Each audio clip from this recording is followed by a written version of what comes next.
chosen one. What's coming on the 27th of July will not knock, it will test your foundations. At 3 a.m. last Tuesday, a soundless wind swept over your soul. You felt it, didn't you? That weightless moment when your spirit lifted from your body and you couldn't explain why. That wasn't exhaustion, it was divine anesthesia. Heaven was preparing you for surgery you didn't know was scheduled. Listen to me carefully. The 27th of July is not just another date circled on your kitchen calendar. It's a divine checkpoint, a test disguised as routine, wrapped in ordinary Tuesday clothes, but carrying the weight of eternity in its pocket. The calendar won't announce it, your phone won't buzz with alerts, but heaven will watch it. Every angel will lean in, every principality will take notes. Because what happens on this day will determine whether you step into the assignment you've been prepared for your entire life, or whether you remain in the waiting room for another decade. Here's what's shaking my spirit right now. What if you passed every test, the cancer scare, the financial ruin, the betrayal that nearly broke you? What if you survived all of that, only to miss the one that truly mattered? What if the 27th of July was written in heaven before your first breath, before your mother even knew she was carrying you? I'm talking to the grandmother in Ohio who's been praying the same prayer for 37 years. I'm talking to the widower in Brooklyn who still sets 2 coffee cups every morning out of habit. I'm talking to every chosen one who's been wondering if God forgot their address, if their best days are behind them, if their pain was pointless. You didn't stumble across this message. You were summoned. Something ancient is stirring in your chest right now. That flutter beneath your ribs, that sudden clarity in your mind. That's not coincidence, that's confirmation. You're feeling it because you're supposed to be here, in this sacred digital sanctuary, receiving what heaven downloaded specifically for you. Before we go deeper, let me pause and honor every precious soul who has supported this message through prayer, time, and giving. You're not just helping a ministry, you're funding a rescue mission for souls who feel forgotten. Your generosity creates ripples in the spirit realm that reach hearts we'll never meet this side of eternity. But right now, if your spirit is stirring, if your chest feels tight, if your eyes are welling up with tears you can't explain, don't scroll. Don't let doubt whisper that this isn't for you. Type this as your covenant with heaven: I will not miss the test. Because what I'm about to reveal in the next few minutes will either position you for the greatest breakthrough of your lifetime, or help you understand why the breakthrough keeps slipping through your fingers. The test is coming, beloved. The question is, will you recognize it when it arrives? Now breathe. Stay close. Because what you're about to hear has the power to rewrite everything. Have you ever wondered why your prayers feel like they're hitting a concrete ceiling? Why every door you approach seems to slam shut just as your hand reaches for the handle? Why at this stage of your life does it feel like God has put you in spiritual solitary confinement? You've been surviving on fumes, haven't you? Waking up each morning wondering if today will be the day something finally breaks in your favor. Checking your phone for messages that never come. Sitting in that same chair, in that same room, watching the same news cycle, feeling like life is happening to everyone else but passing you by completely. Listen to me, chosen one. What if I told you that every unanswered prayer, every closed door, every season of silence wasn't God ignoring you, but God preparing you for something so specific, so precise, that it required this exact level of refinement? This isn't a test of how strong you are. It's a test of how surrendered you are. The 27th of July is approaching like a silent storm. No trumpets, no fanfare, no spiritual fireworks announcing its arrival. Just observation. Heaven's gaze fixed on something most people will never notice: the posture of your heart when you think nobody's watching. You see, beloved, the world has taught you to measure tests by noise level. The bigger the crisis, the more significant the exam. The louder the battle, the more important the victory. But God operates in frequencies the natural ear cannot detect. He tests in whispers what the world would announce with megaphones. Isaiah 43:1 pierces through centuries of silence. Fear not, for I have redeemed you. I have called you by name. You are mine. called by name, not by number, not by category, not by demographic, by name. The same name he whispered over you when you were knitting together in your mother's womb, when he was downloading your destiny into your spiritual DNA. Heaven isn't looking for perfection on the 27th of July. It's watching for alignment. It's not searching for strength, it's seeking surrender.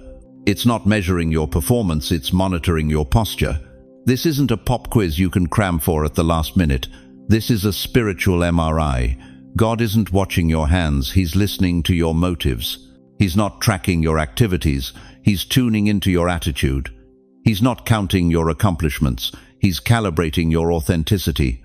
But here's what's going to shake you to your core. What looks like delay may be disguise. You're not stalled, precious one. You're being studied. Every day you've felt forgotten, heaven has been taking notes. Every night you've cried yourself to sleep, wondering if your life matters. The Almighty has been measuring the depth of your surrender. You think you've been sidelined, but you've actually been in the laboratory of the Most High. You think you've been overlooked, but you've been under observation. The same God who spent 40 years preparing Moses in the wilderness, who kept David running through caves for years before crowning him king, who let Joseph marinate in prison before promoting him to prime minister, that same God has been cooking something in the pressure cooker of your pain. The enemy wants you to believe you've been abandoned. He whispers lies in your ear during those 3 a.m. moments when sleep won't come and hope feels like a foreign language. If God loved you, your life wouldn't be this hard. If you were really chosen, doors would open easier. If you mattered, people would stay. But what if your hardest seasons weren't punishment but preparation? What if the doors that stayed closed were protecting you from paths that would have derailed your destiny? What if the people who left were making room for the ones God is sending? Close your eyes for just a moment. Can you feel it? That stirring beneath your ribs, that flutter in your chest, that has nothing to do with anxiety and everything to do with anticipation. That's not your imagination. That's your spirit, recognizing the sound of its own name being called from the throne room of eternity. God is whispering to your heart right now. The test isn't what you think it is. It's not about whether you can handle more pain. It's about whether you can trust me in the pause. It's not about whether you can climb higher mountains. It's about whether you can worship me in the valley. It's not about whether you can shout louder prayers. It's about whether you can surrender in the silence. Every gray hair on your head is a testament to your endurance. Every line around your eyes tells a story of tears that became prayers. Every scar on your heart is evidence that you survived what was meant to destroy you. You didn't just make it through, you carried something sacred through the fire. But the 27th of July isn't about your past survival, it's about your present surrender. It's not about what you've already overcome, it's about what you're willing to release. It's not about proving you're strong enough to carry more. It's about trusting that you're loved enough to lay down the weight you've been carrying alone. The test everyone warned you about was dramatic. Cancer, divorce, job loss, financial ruin. The test no one warned you about is subtle. It shows up disguised as ordinary Tuesday choices. Whether you speak life or stay silent, whether you forgive or harbor resentment, whether you trust or worry, whether you pray or spiral. Heaven is watching for the person who chooses faith when no one's looking. Who speaks blessing over their enemies when their heart wants to curse? Who extends grace when they've been given every reason to withdraw it? Who worships in the waiting room while others complain in the corridor? This isn't about passing or failing, beloved. This is about revealing or concealing. God already knows what's in you. The test is designed to show you what He's been building in the secret place of your spirit. What if the very thing that's been testing your patience is actually testing your trust? What if the situation that's been breaking your heart is actually breaking open your calling? What if the delay that's been frustrating your timeline is actually perfecting God's? The 27th of July is your divine appointment with a version of yourself. You've never met the you that's been refined by fire, purified by pressure, and prepared for purposes bigger than your pain. But here's the question that will determine everything. When the test arrives dressed in ordinary clothes, will you recognize it? When heaven's MRI machine starts scanning the chambers of your heart, what will it find? Because what God discovers on the 27th of July will determine what He releases on the 28th of July. And beloved, what He's prepared to release will rewrite not just your story but your legacy.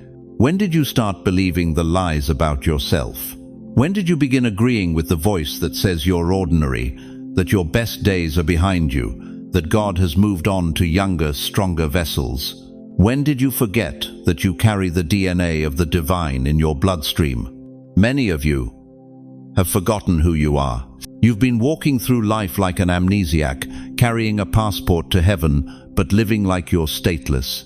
You've been functioning like a broken radio, capable of transmitting divine frequencies, but stuck on static.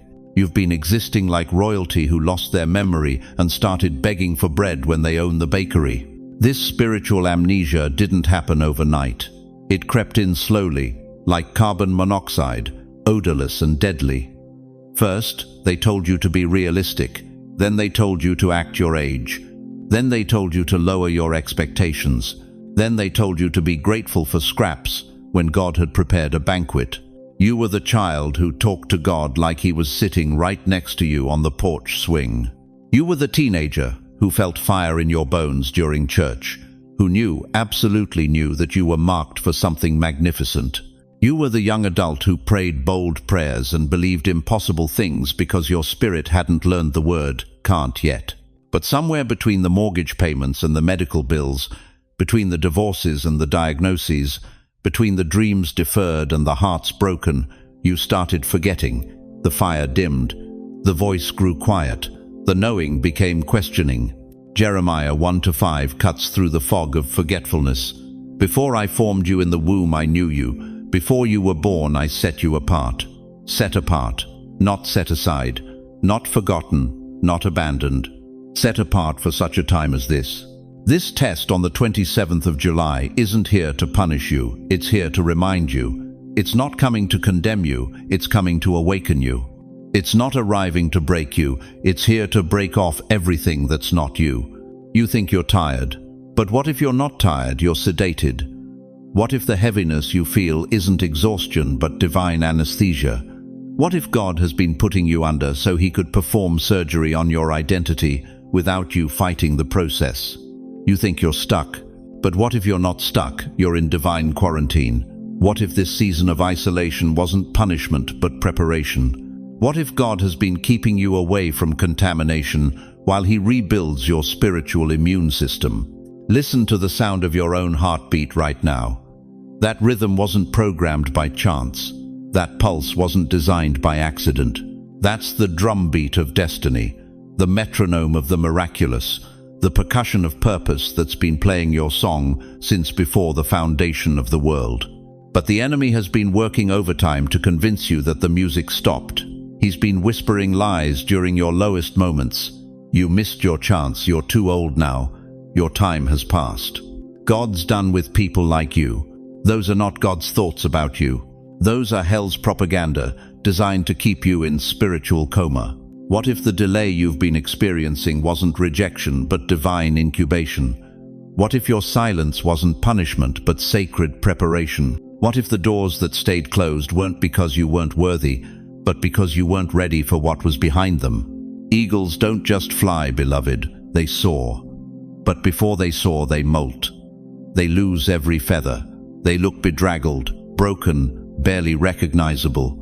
But during this vulnerable season, new feathers are growing stronger, more aerodynamic, designed for altitudes they've never reached before.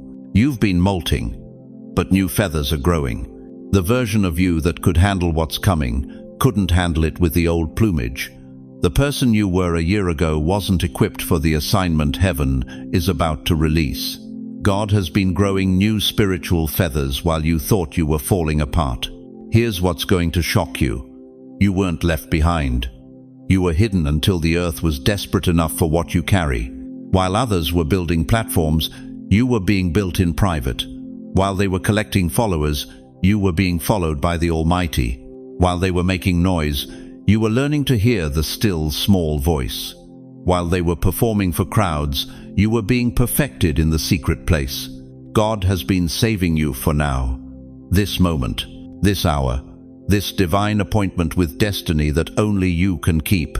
But you have to remember, you have to wake up from the spiritual amnesia.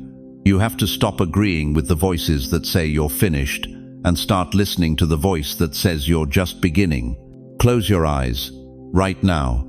Can you feel it? That ancient stirring, that familiar fire, that's not nostalgia, that's recognition. Your spirit is remembering what your mind forgot. Your heart is recalling what your circumstances tried to erase. You are not a senior citizen marking time until heaven. You are a senior warrior being deployed for battle. You are not an elderly person forgotten by society. You are an elder carrying authority that comes only through testing. You are not over the hill. You are on the mountain. The same power that raised Christ from the dead is coursing through your veins right now. The same spirit that parted the Red Sea is flowing through your bloodstream. The same fire that fell on the day of Pentecost is burning in your chest at this very moment. But will you remember? Will you choose to wake up from the amnesia? Will you reject the lies and embrace the truth about who you are? There's someone sitting in a coffee shop in Denver right now, feeling invisible and forgotten. There's someone lying in a hospital bed in Miami, wondering if their life mattered. There's someone staring out a window in Seattle, questioning if God even knows their name. They need you to remember who you are, so they can remember who they are. They need you to step into your authority, so they can find theirs. They need you to stop hiding your light under the bushel of self-doubt, so they can see their way out of the darkness. Your awakening isn't just about you. It's about everyone who's connected to your assignment. It's about every soul who's been waiting for someone like you to rise up and remind them that miracles still happen, that God still moves, that chosen ones still carry fire. If you're remembering something ancient right now, if something deep in your spirit is stirring awake, whisper this into the atmosphere. I remember who I am. Say it until you feel it. Declare it until you believe it. Proclaim it until the lies lose their power and the truth takes its throne. Because the test on the 27th of July isn't measuring what you can do. It's revealing who you are. And who you are is magnificent, chosen one. Who you are is marked. Who you are is destined for such a time as this. But first, you have to remember. You have to wake up. You have to reject the amnesia and embrace the authority that's been sleeping in your spirit, waiting for this moment to be called forth. The alarm clock is ringing, beloved. Will you hit snooze, or will you rise and remember the fire that's been burning in your bones all along? Because what you remember in the next few moments will determine what you carry into the 27th of July, and what you carry will determine what heaven releases through you on the other side. When was the last time you heard heaven's voice? When did God's presence last feel as real as the chair you're sitting in? When did his promises last sound like more than ancient echoes bouncing off the walls of your loneliness? You've been living in the space between the last word God spoke and the next word he's preparing to release. That space has a name, beloved. It's called the silence before the shift. And you've been surviving there longer than you ever imagined you could. The silence isn't punishment. The silence isn't abandonment. The silence isn't evidence that God changed his mind about you. You've been surviving silence. But silence isn't absence, it's assignment. Picture yourself sitting in that kitchen at 2 a.m., staring at the same four walls that have witnessed your tears for the past 18 months. The refrigerator hums. The clock ticks. Your heart pounds with questions that have no earthly answers. You whisper prayers into the darkness and wonder if they're hitting anything but ceiling plaster. That's not emptiness you're experiencing. That's pregnancy, spiritual pregnancy. You're carrying something that doesn't have a due date on any earthly calendar, but heaven knows exactly when it's time for delivery. You've become an expert at managing silence, haven't you? You've learned to fill the void with Netflix marathons, grocery store trips that take 3 times longer than necessary, phone calls to grandchildren who answer but don't really listen. You've developed a PhD in distraction because presence feels too heavy and absence feels too light. But what if I told you that God hasn't been quiet, you've just been listening for the wrong frequency?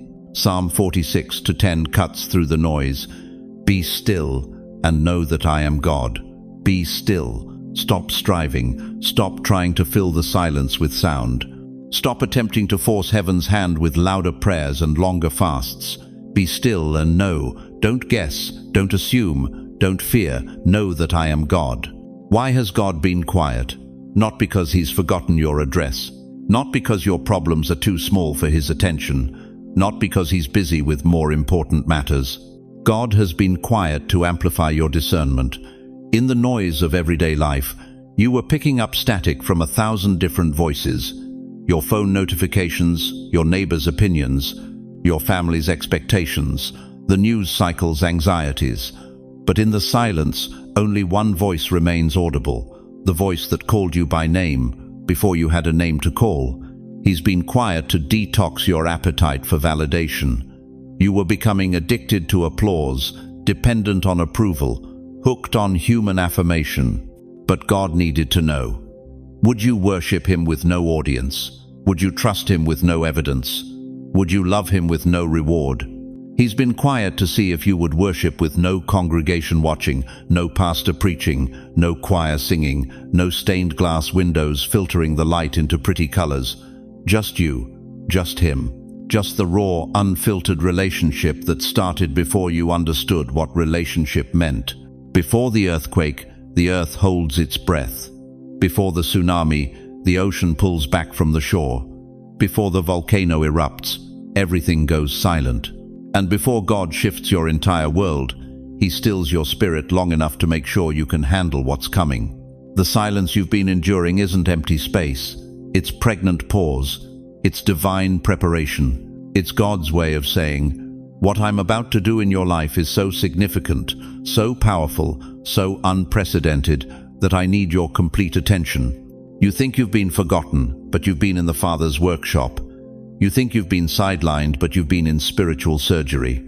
You think you've been ignored, but you've been under divine observation. God wasn't ignoring you. He was inspecting you. Every tear you cried in secret, he collected in bottles. Every prayer you whispered in the dark, he recorded in golden books. Every time you chose trust over terror, faith over fear, hope over hopelessness, heaven took notes. Close your eyes. Can you feel it? That stirring beneath your ribs, that flutter in your chest that has nothing to do with anxiety and everything to do with anticipation. That's not your imagination. That's your spirit picking up seismic activity in the heavenly realm. Something is moving. Something is shifting. Something that's been dormant for decades is beginning to stretch and yawn and prepare to wake up. You've been like Lazarus in that tomb, not dead, but still, not gone, but quiet, not finished, but resting. And right now, you're hearing the faint echo of footsteps approaching your grave. Someone's coming, someone who specializes in resurrection, someone who calls dead things back to life with two simple words: come forth. The silence you've been surviving was never meant to be permanent. It was meant to be preparatory. God wasn't teaching you to live without his voice. He was teaching you to recognize it when it comes in whispers instead of shouts, in stillness instead of storms, in ordinary moments, instead of extraordinary circumstances. But here's what's going to happen on the 27th of July. Here's why the silence has been so strategic, so surgical, so precise. When God breaks the silence, and he will break it, your ears will be so finely tuned to his frequency that you won't miss a single syllable. Your heart will be so synchronized with his rhythm that you'll move when he moves, stop when he stops, turn when he turns. The silence wasn't meant to last forever. It was meant to last exactly long enough. Long enough for you to stop needing human approval to feel valuable. Long enough for you to stop requiring external validation to know you're loved. Long enough for you to discover that God's presence is more real than his presence, his fellowship more precious than his favors. You've been in the silence before the shift. You've been in the stillness before the storm. You've been in the quiet before the quake that will rearrange everything in your life that isn't nailed down by divine purpose. The woman at the well didn't know she was about to meet Jesus when she walked to that well at noon. She was just trying to avoid the crowds, minimize the shame, get her water, and get home. But that ordinary Tuesday afternoon became the most extraordinary encounter of her life. The 27th of July might look like an ordinary Tuesday. You might wake up with the same back pain, check the same empty mailbox, sit in the same chair, eat the same breakfast. But ordinary days are God's favorite camouflage for extraordinary interventions. The silence is about to break, beloved. The stillness is about to shatter. The quiet is about to explode into a symphony so beautiful, so powerful, so precisely orchestrated for your ears alone that you'll wonder how you ever survived without it. But before the sound comes, before the shift arrives, before the silence breaks into the song you've been waiting your entire life to hear, there's one more thing you need to understand about the test that's been hidden in plain sight all along. Why has your life been a battlefield when all you wanted was peace? Why did betrayal find your address so easily? Why did loss knock on your door repeatedly when others seemed to live untouched by trauma? You've been asking the wrong question, chosen one. You've been wondering why hell targeted you. The real question is, what did hell see in you that terrified it enough to mobilize every demon in its arsenal? You thought you were just trying to survive another Tuesday, but hell was watching the 27th of July on its calendar. They saw something coming that you couldn't see. They knew something about your destiny that you're only now beginning to remember. For 60, 70, maybe 80 years, you've been telling yourself you're unlucky, cursed, born under a dark star. But what if I told you that every attack against your life was actually an admission from the enemy that you carry something he desperately wants to stop? You thought hell was trying to break you. It was actually training you. Every betrayal that cut like a knife through your trust, every rejection that made you question your worth, every sleepless night when anxiety wrapped around your chest like a python, every financial crisis that left you counting pennies and wondering if God had forgotten your address, every diagnosis that made you stare mortality in the face, every funeral you attended where you buried another piece of your heart. You called it suffering. Hell called it sword sharpening. The warfare wasn't random, beloved. It was reactionary. Hell saw the 27th of July coming before you did.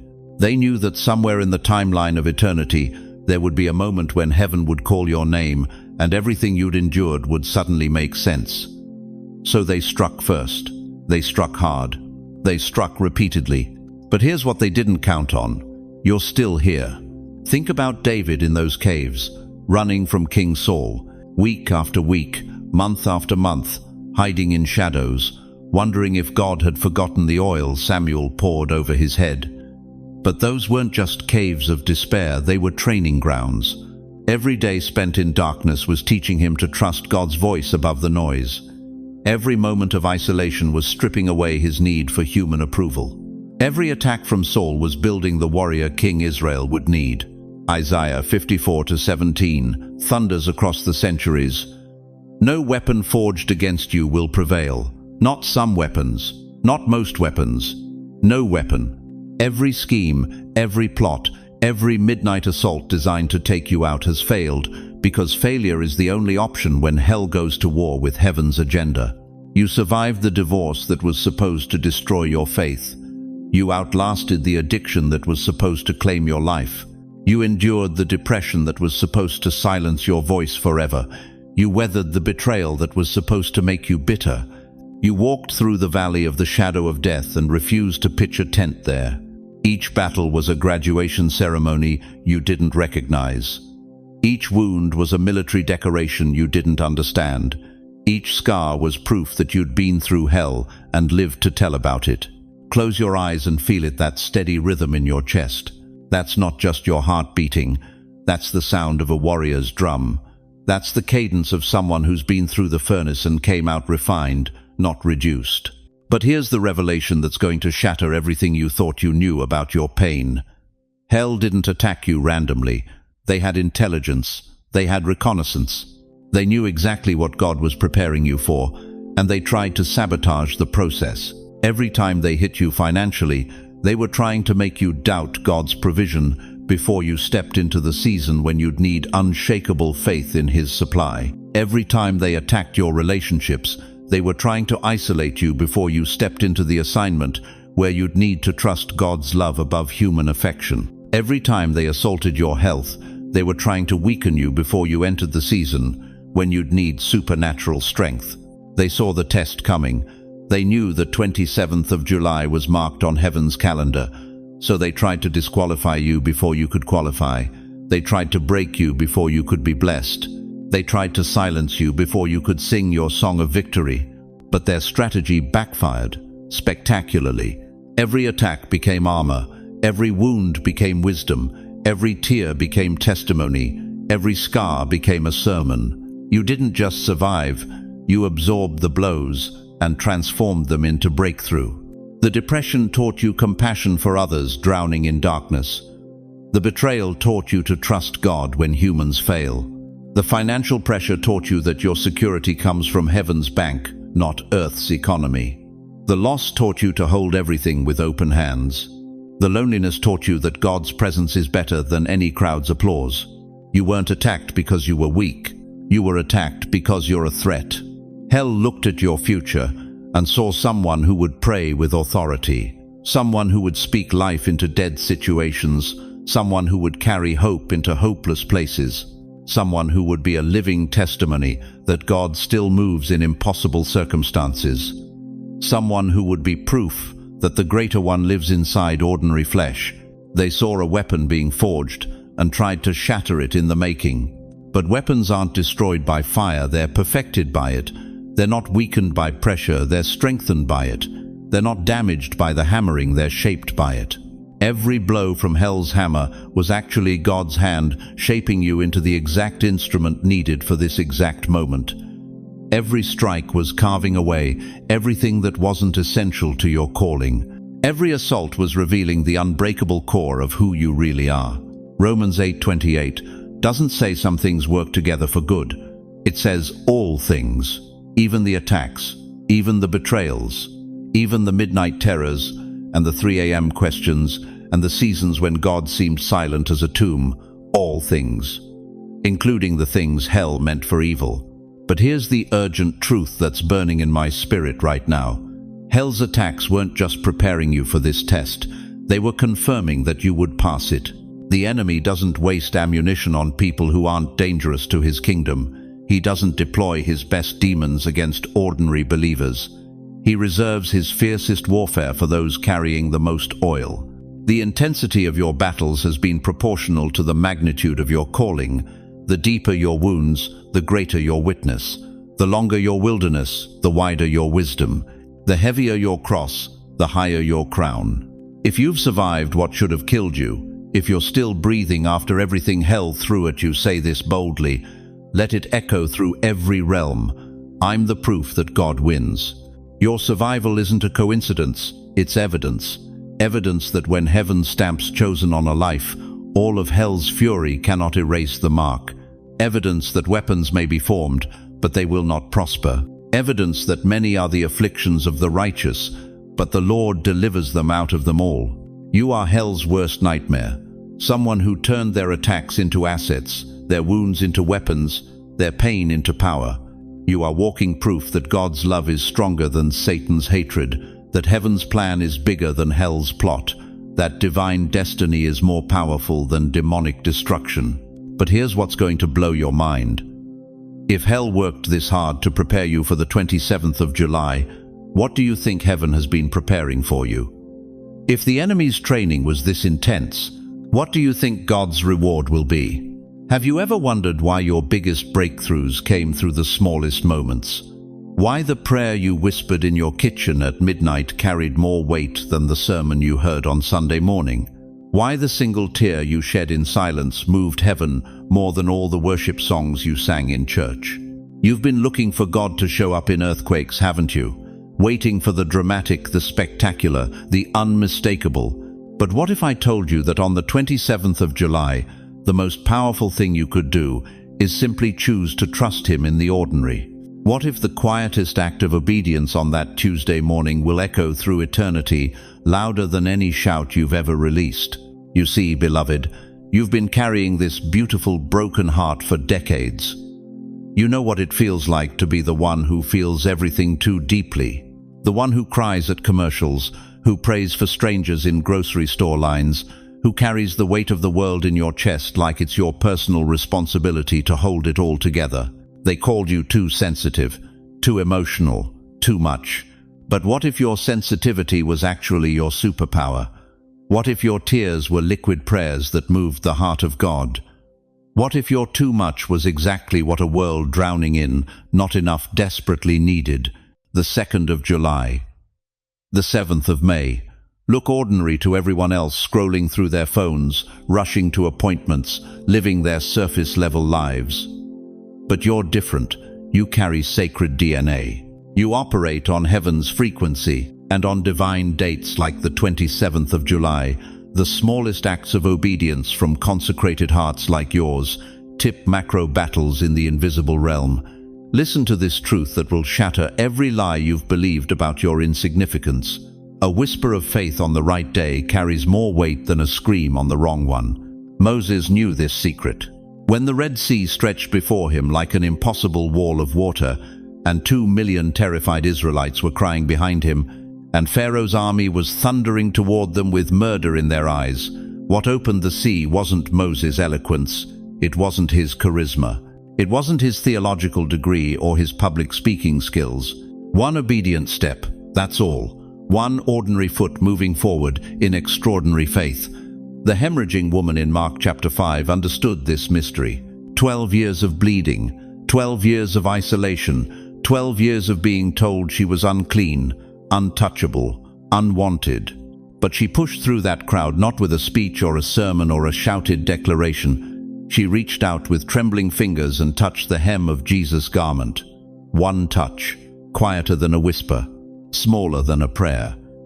But it stopped Jesus in his tracks and healed her completely. Zechariah 4:10 cuts through the noise of a world obsessed with big gestures. Do not despise these small beginnings, for the Lord rejoices to see the work begin. Your small beginnings, precious one, your quiet prayers, your secret acts of kindness, your forgiveness extended when no one was watching, your choice to bless instead of curse, to hope instead of despair, to trust instead of worry. These aren't insignificant. These are the building blocks of miracles. But here's what's going to revolutionize how you see the 27th of July. What if the enemy has been working overtime to convince you that your ordinary acts of faith don't matter because he knows they're the most dangerous weapons in God's arsenal? What if Satan trembles more at your quiet obedience than at your loud declarations? What if hell fears your whispered yes to God more than your shouted no to darkness? The kingdom of heaven operates on an economy that makes no sense to the natural mind. In God's upside-down kingdom, the last become first, the weak confound the mighty, and the small acts of unknown saints shift the spiritual atmosphere over entire nations. Close your eyes for a moment. Can you feel it, that stirring in your spirit, that gentle nudging that says, what you do matters, who you are matters. How do you choose to respond on the 27th of July matters. That's not your imagination. That's the Holy Spirit confirming what eternity has always known about you. You are the grandmother whose prayers have been holding your family together for 3 decades.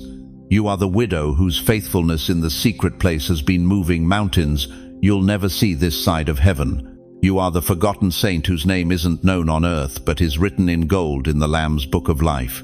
And on the 27th of July, when the test comes disguised as an ordinary Tuesday choice whether to trust or worry, whether to forgive or harbor bitterness, whether to speak life or remain silent, your micro-obedience will tip macro battles in the spirit realm. What if the 5-minute prayer you whisper on that morning breaks generational curses? What if the act of forgiveness you finally release that day sets your great-grandchildren free from bondages they don't even know they're carrying? What if the simple choice to trust God's timing instead of forcing your own agenda opens doors that have been locked for decades?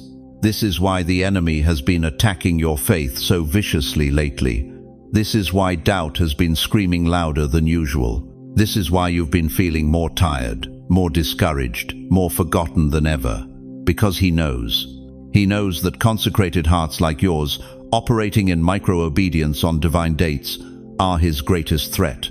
But I hear the Spirit of the Lord saying over you right now, Your obedience is heavy in heaven. Every quiet yes you've whispered in the dark has been recorded in my books. Every tear you've shed in secret has been stored in my bottles. Every time you chose to trust when everything in you wanted to quit, angels stood at attention and demons fled in terror. Your obedience doesn't need an audience to carry authority. Your faithfulness doesn't require recognition to release power. Your small acts of trust on the 27th of July will create ripples in the spirit realm that will reach shores you've never seen. If this is resonating in your spirit right now, if something deep inside you is confirming that your quiet faithfulness matters more than the world's loud applause, I need you to declare this over your day. My obedience is heavy in heaven. Say it until you believe it. Speak it until you feel it. Declare it until it becomes the foundation of how you see yourself and your role in God's grand narrative. Because what looks like a small act to human eyes becomes a supernatural catalyst when it flows from a surrendered heart on a divine date. And the 27th of July is about to prove that the most ordinary moment of your life can become the most extraordinary turning point of your destiny. But here's the question that will determine everything. When that moment comes disguised as routine, wrapped in simplicity, will you recognize it for what it really is? Why does your soul feel like it's carrying the weight of 1,000 storms? Why does getting out of bed feel like climbing Mount Everest when you used to move mountains with your prayers? Why does your faith feel like it's running on fumes when you need it to burn like wildfire? You've been telling yourself you're just tired, just old, just worn down by decades of disappointment and delay. But what if I told you that what you're calling exhaustion is actually spiritual warfare disguised as weariness? Listen to me, chosen one. You've been fighting the wrong battle. You've been trying to manufacture strength when God is asking for surrender. You've been pumping your fists at heaven when He's waiting for you to open your palms. You've been screaming for breakthrough when He's whispering for you to break down. That bone-deep fatigue that follows you from your pillow to your coffee cup isn't age, beloved. It's resistance. You're not tired from living too hard. You're exhausted from refusing to live differently. Fatigue is not a sin, but it is a signal. It's your spirit's way of saying, I can't keep carrying what I was never meant to hold. It's your soul's emergency broadcast. This version of me is dying so a new one can be born. It's your heart's SOS. Help me let go of who I was so I can become who you're calling me to be. You've been like a butterfly fighting to stay in its cocoon, like a snake clinging to skin that no longer fits, like a woman in labor refusing to push because she's afraid of what might come out. But transformation isn't optional for the chosen, it's inevitable. The Apostle Paul knew this when he wrote in 2 Corinthians 4:16, though outwardly we are wasting away, yet inwardly we are being renewed day by day, wasting away, wearing down, falling apart, but simultaneously, miraculously being renewed from the inside out. Your fatigue isn't evidence that God has forgotten you. It's proof that He's renovating you, room by room, cell by cell, breath by breath. And renovation is messy, it's loud, it's disruptive. It leaves you feeling like you don't recognize your own life. But here's what's going to shake you to your foundations. The test on the 27th of July won't arrive wearing a cape and carrying thunder. It won't announce itself with dramatic music or apocalyptic signs. It'll show up disguised as ordinary choices in your ordinary Tuesday.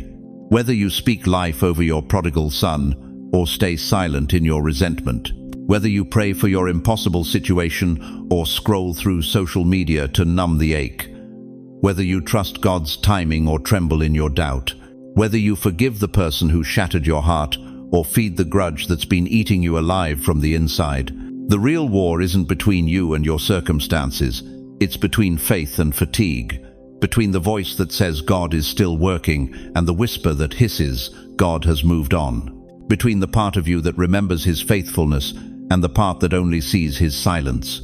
Chosen one, what if you're not tired? You're just resisting transformation. What if that heaviness in your chest isn't depression? It's the weight of glory pressing down on your old nature. What if that restlessness in your spirit isn't anxiety, it's anticipation? What if that feeling of being stuck isn't punishment, it's preparation? You see, the enemy has been playing a brilliant game with your mind. He's convinced you that your struggle is proof of God's absence, when it's actually evidence of His presence. He's made you believe that your pain is random when it's actually strategic. He's tricked you into thinking you're being punished when you're actually being polished.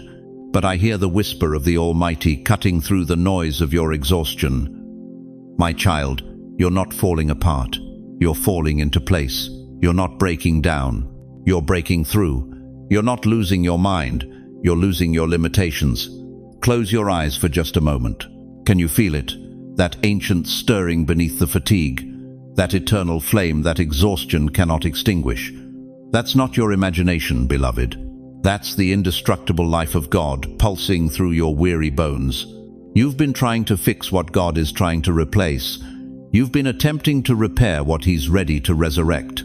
You've been fighting to save a version of yourself that He's already buried, so a greater version can emerge. The caterpillar doesn't become a butterfly by trying harder to be a better caterpillar. It surrenders to a process it doesn't understand, trusts a transformation it cannot control, and emerges as something it never imagined it could become. But here's where the urgency hits like lightning. The 27th of July is your divine appointment with metamorphosis. It's the day heaven checks to see if you're still clinging to your cocoon or ready to spread wings you didn't know you had. The test won't ask if you're strong enough to carry more weight.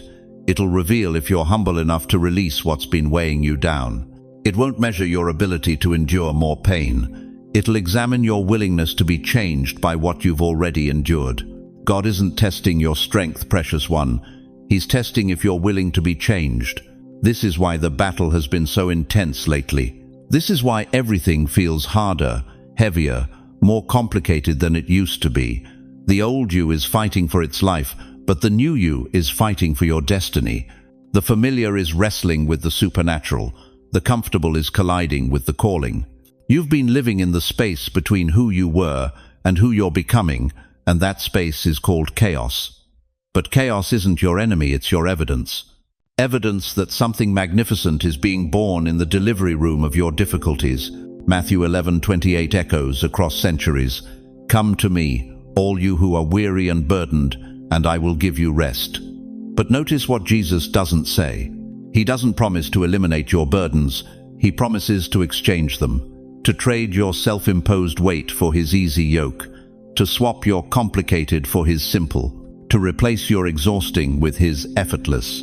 The fatigue you're carrying isn't from walking God's path, it's from resisting it. It's from trying to write your own story when He's already written a better one. It's from forcing doors that He's closed and ignoring doors that He's opened. But what if, and let this penetrate the deepest chambers of your heart, what if the very thing that's been draining you is actually preparing to fill you? What if the emptiness you feel isn't the absence of purpose, but the making of space for a purpose bigger than anything you've imagined? The 27th of July is approaching like a divine deadline, not to punish you for being tired, but to liberate you from the source of your exhaustion, not to add more weight to your shoulders, but to remove the burden you were never meant to carry. The question that will echo through eternity is this: when transformation knocks on your door wearing the costume of an ordinary day, will you recognize it? When change arrives disguised as choice, will you choose wisely? Because, beloved, what you decide on the 27th of July won't just determine your tomorrow, it'll determine whether you spend the rest of your life carrying cocoons or spreading wings. What if everything you've been afraid of losing was never yours to keep? What if the test you've been dreading isn't designed to take anything away but to unveil everything that's been hidden? What if the 27th of July isn't your judgment day, but your unveiling day? You've been walking through life carrying shame like a heavy coat in summer. Shame about your failures, shame about your age, shame about the dreams that died, shame about the prayers that seemed to bounce off heaven's ceiling. You've been apologizing for taking up space when God has been preparing to give you a platform. For 70 years, maybe 80, you've been hiding. Hiding your gifts behind "I'm too old." Hiding your wisdom behind "nobody wants to hear from me." Hiding your calling behind "I missed my chance." But what if I told you that every year you thought was wasted was actually a year of divine preparation? What if every season you felt forgotten was actually a season of being refined?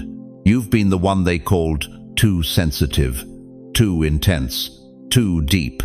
The one who felt everything too much in a world that celebrates feeling nothing at all. You carried fire in a world built for ice. You spoke truth in rooms that preferred comfortable lies. You loved fiercely in a culture that loves casually, and they made you feel like something was wrong with you. But Jeremiah 1-5 cuts through decades of doubt. Before I formed you in the womb, I knew you. Before you were born, I set you apart. Set apart, not cast aside, not forgotten, not overlooked. Set apart, like a violin bow that must be separated from the strings to create music, like a seed that must be buried in darkness to produce life, like gold that must be refined in fire to reveal its purity. God doesn't test to condemn, beloved. He tests to commission. He doesn't put you through fire to burn you up. He puts you through fire to burn away everything that isn't you. Every trial, every tear, every night you thought you couldn't make it to morning, it was all divine curriculum for this moment. The 27th of July isn't about punishment, it's about proof. Proof that you survived what should have destroyed you. Proof that you carried light through the darkest valleys. Proof that you remained faithful when faith made no sense. Proof that you're ready for what God has been preparing since before you took your first breath.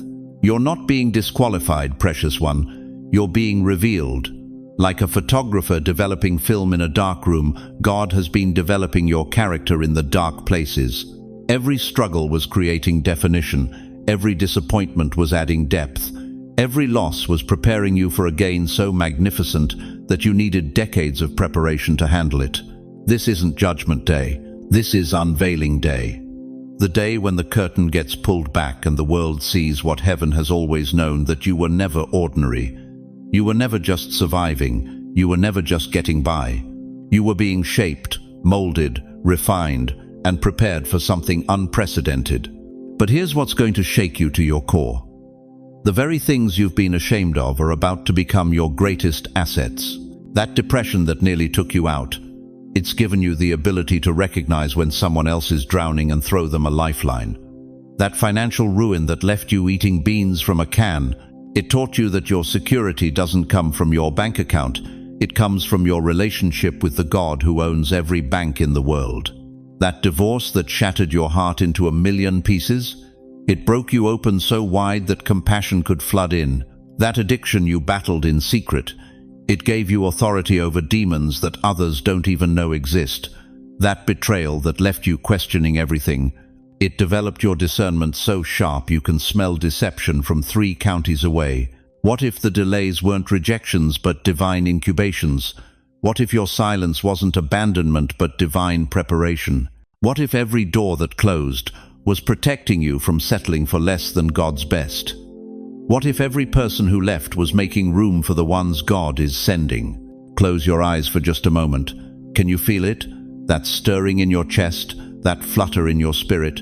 That's not your heart skipping a beat, that's your destiny waking up. That's the sound of chains breaking. That's the whisper of God saying, it's time. Time to stop hiding behind your age and start walking in your authority. Time to stop apologizing for your scars and start revealing your strength. Time to stop believing you're too late and start understanding you're right on time. Time to stop thinking you're washed up and start realizing you're being washed clean. The enemy has been lying to you for decades, telling you that your best days are behind you, that God's done using people like you, that your season of significance is over.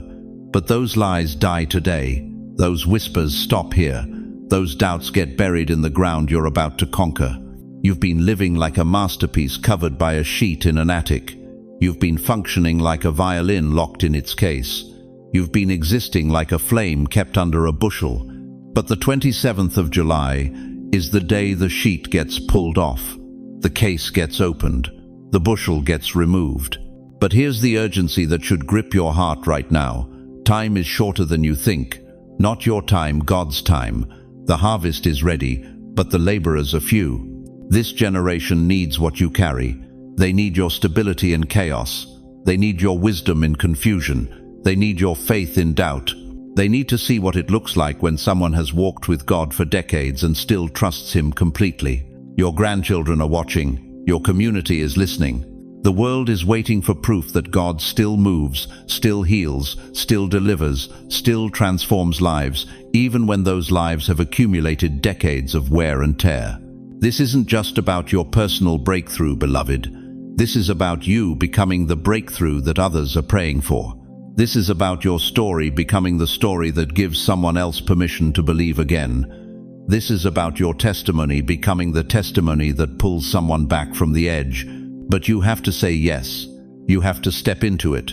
You have to stop running from who God made you to be and start running toward who He's calling you to become. You have to stop hiding your light and start letting it illuminate the darkness around you. If you're ready to be revealed, if you're tired of living small when God made you for something massive, if you're done apologizing for the very things that qualify you for greatness, then say this out loud right now. Don't whisper it. Don't think it. Say it with the authority of someone who's been tested by fire and emerged as gold. Show them what you planted in me, God. Say it until your spirit believes it. Say it until hell backs down. Say it until heaven takes notice. Say it until the atmosphere around your life shifts from hiding to revealing, from apologizing to activating, from surviving to thriving. Because what's about to be unveiled through you will not only change your life, it will change every life you touch. And beloved, the touching starts now.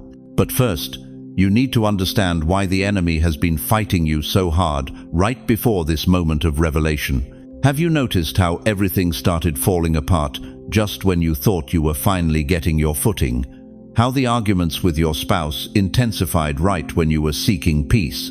How your children suddenly became distant right when you needed them most?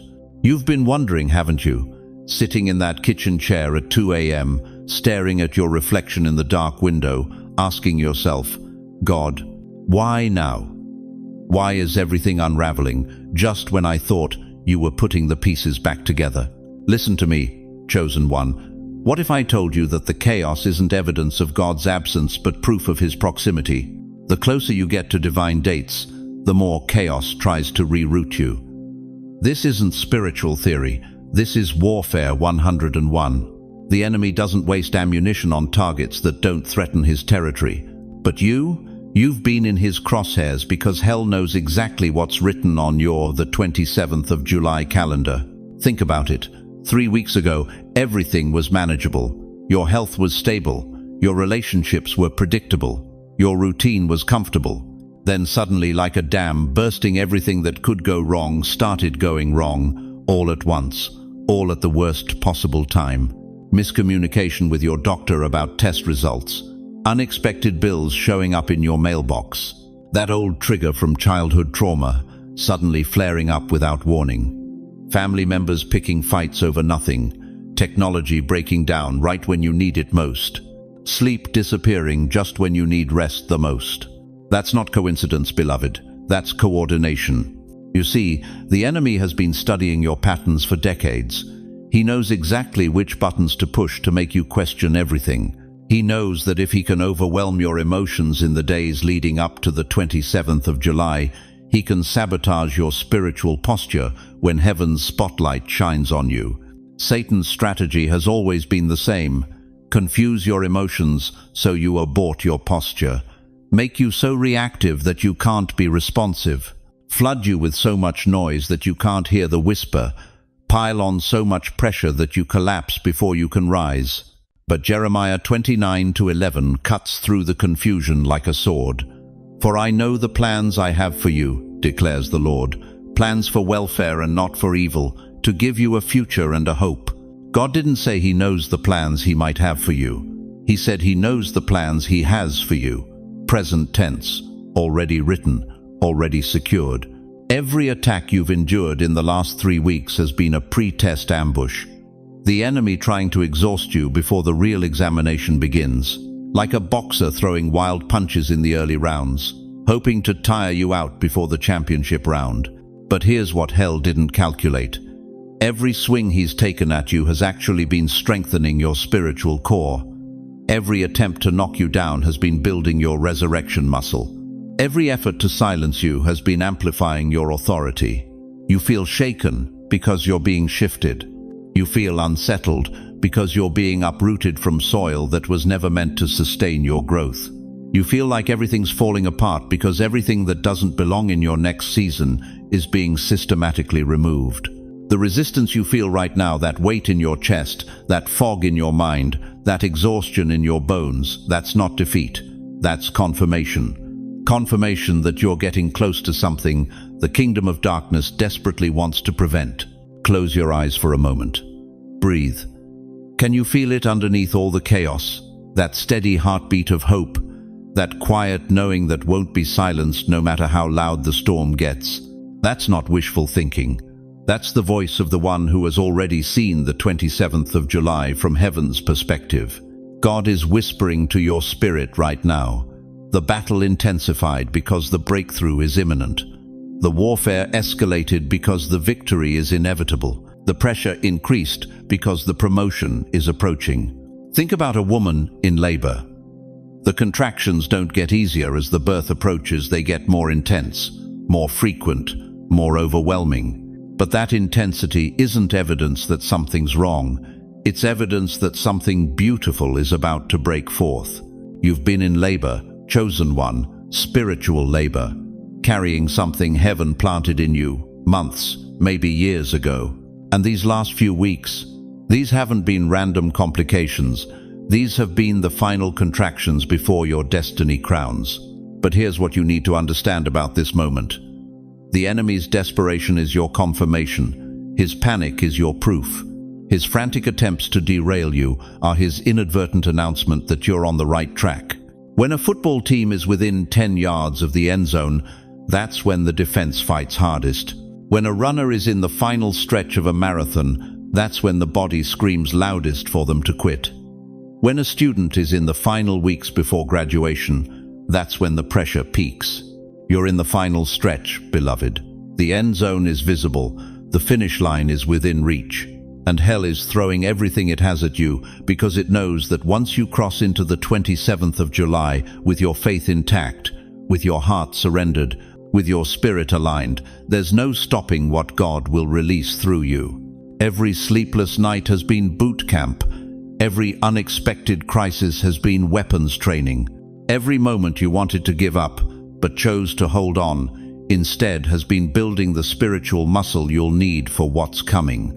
The shaking you feel isn't destruction, it's preparation. Like a building inspector testing the foundation before authorizing construction of the penthouse, God is making sure you can handle the weight of what He's about to place in your hands. If you've been feeling shaken lately, if everything that could go wrong has gone wrong, if you're wondering how much more you can take, speak this declaration out loud. My shaking is proof I'm being shifted. My chaos is confirmation I'm being changed. My pressure is evidence I'm being prepared. Because the storm that's been trying to shipwreck you is about to become the wind that propels you into your destiny. And the 27th of July? The 27th of July is when heaven shows you exactly why you had to weather this particular storm to reach this specific shore. But first, you have to survive the final surge. You have to hold your ground when everything in you wants to retreat. You have to maintain your posture when the pressure is designed to make you collapse. Because what happens next will determine whether you step into the fullness of what God has prepared or spend another season wondering what could have been. Remember this. The 27th of July was never about a test you could fail. It was about a revelation you needed to receive. You are not being graded on your performance. You are being invited into your purpose. The divine checkpoint wasn't designed to eliminate you, but to illuminate you, to show you that everything you've endured has been preparing you for something extraordinary. Remember that your scars are not evidence of your weakness. They are proof of your resilience. Every battle you've fought, every storm you've weathered, every midnight hour when you chose to hold on instead of letting go has been building the character you'll need for what God is about to entrust to your hands. Remember that the silence you've experienced wasn't God's absence, it was His strategy. While you thought you were being ignored, you were actually being prepared. While you felt forgotten, you were being refined. The waiting wasn't wasted time. It was sacred incubation for a purpose bigger than your pain. But most importantly, remember this: you are not walking this path alone. Even when the road feels uncertain, even when the test seems overwhelming, even when doubt whispers lies in your ear, the Creator of the universe is orchestrating every detail of your story. He has not brought you this far to abandon you now. Romans 8:28 remains true. All things work together for good, to them that love God, to them who are the called according to His purpose. And beyond God's faithfulness, you have something beautiful right here, a community of believers who understand your struggles, who recognize your calling, who are ready to stand with you in prayer. Look around these comments. See these hearts connecting. Feel these spirits resonating. You've found your tribe, chosen one. We are not just viewers on a screen. We are a family, united by faith and bound together by the love of Christ. We see you. We understand the weight you carry. We know what it feels like to wonder if your prayers are heard, if your pain has purpose, if your best days are ahead of you or behind you. And we're here to remind you that every sunrise is God's way of saying, I'm not done with you yet. Let me ask you this final question, and let it settle deep in your spirit.